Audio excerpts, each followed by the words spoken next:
गीता में लिखी ये 5 बातें हर उम्र के व्यक्ति के लिए हैं, बेहद लाभकारी। हम सभी कौरवों और पांडवों के बीच हुए महाभारत के युद्ध के बारे में जानते हैं। इस युद्ध में भगवान कृष्ण अर्जुन के सारथी बने थे। जब अर्जुन के सामने अपने सगे भाई और गुरु युद्ध मैदान में आए तो अर्जुन उन्हें देखकर विचलित हो गए। भगवान कृष्ण ने अर्जुन को गीता उपदेश दिए। भगवान कृष्ण के इस युद्ध में अर्जुन को दिए उपदेश को गीता ज्ञान कहा जाता है, जिसे हिंदू धर्म में श्रीमद्भगवद गीता के नाम से भी जाना गया है। इसमें लिखी 5 बातों के बारे में हम बता रहे हैं। नंबर 1, गुस्से पर नियंत्रण रखना। कुरुक्षेत्र के युद्ध में भगवान कृष्ण ने अर्जुन को बताया था कि मनुष्य का सबसे बड़ा दुश्मन उसका गुस्सा होता है। गुस्से में मनुष्य की बुद्धि काम करना बंद कर देती है और वह यह समझ ही नहीं पाता कि वह क्या कर रहा है।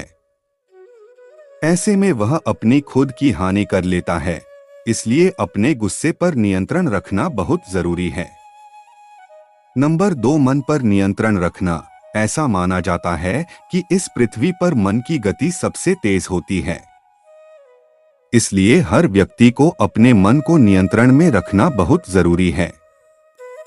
बच्चों को भी यह सिखाना बहुत जरूरी है कि अपने मन पर सदैव काबू रखें। नंबर 3, कर्म करें, फल की इच्छा न करें। युद्ध में अर्जुन के विचलित हो जाने पर भगवान कृष्ण ने कहा था कि हर मनुष्य को कर्म करना चाहिए, फल की इच्छा नहीं करनी चाहिए। जैसा आपका कर्म होगा ईश्वर आपको उसके अनुरूप ही फल देंगे। यदि आप कार्य के पहले ही परिणाम की अपेक्षा करेंगे तो आपका मन भ्रमित हो जाएगा और आप अपना कर्म ठीक से नहीं कर पाएंगे। नंबर 4, अभ्यास करते जाएं।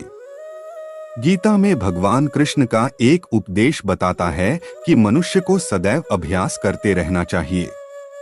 अभ्यास करने से मनुष्य का जीवन आसान हो जाता है। ऐसे में यदि किसी व्यक्ति का मन अशांत है तो उसे नियंत्रित करने का अभ्यास ही सबसे अच्छा मार्ग है। नंबर 5, आत्ममंथन अवश्य करें। हर व्यक्ति को सफल जीवन और किसी भी तरह की कठिनाइयों का सामना करने के लिए आत्ममंथन अवश्य करना चाहिए।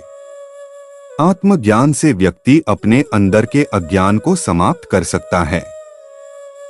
साथ ही सही और गलत में भी पहचान कर सकता है।